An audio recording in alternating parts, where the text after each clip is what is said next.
it comes to the Indian Army and the Assam Rifles, of course, what does it look like? Number one, the Army and Assam Rifles need to make a statement, an accountable statement on exactly what they have been doing, why they are operating, what they are operating on, number one. Because all that I say would be like an individual takedown. But the thing is that, like I said earlier, the biggest haul of heroin was from the PRO of Assam Mhm. Rifles, which is defense personnel who are sent on deputation by the Indian Army. The Indian Army is also there.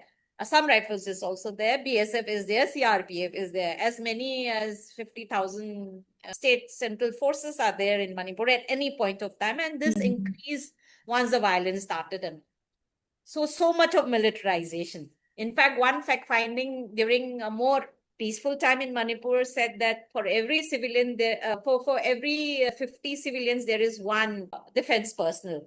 So all of that is there. So what were all this defense personnel doing when the first day of violence happened? Because I'm not saying fire on whatever, but I'm saying that the presence of security people did not stop the violence from spreading. So it means that in some way or the other, they would have looked away. I'm saying they would have looked away because that's the common sense, right? If you have a 50,000 strong military presence, and if there is violence in a certain pocket, why is it not being contained? There is a suspension of operations with the government of India, and very interestingly, this suspension of operations between the armed Kuki groups, two armed umbrella Kuki groups, now signed between the government of India. And it was a tripartite thing, and the government of Manipur retreated once the violence started and all. But the thing is that when it first started, it was not even the government was not kept, the central government was not kept, I mean, officially not kept on the look. Behind closed doors, maybe. It was an agreement between only the army and the armed militants.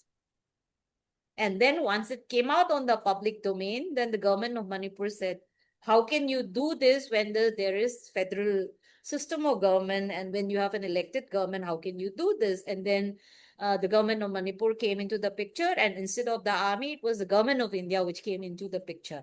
And the terminologies on it is that I have been to 4 Sioux camps. The camps are where the cadres of the party they stay, and they deposit their arms, and they cannot get out so during so there is this camp, for instance, and in a 5-kilometer radius an army camp would be there to ensure that the cadres stay.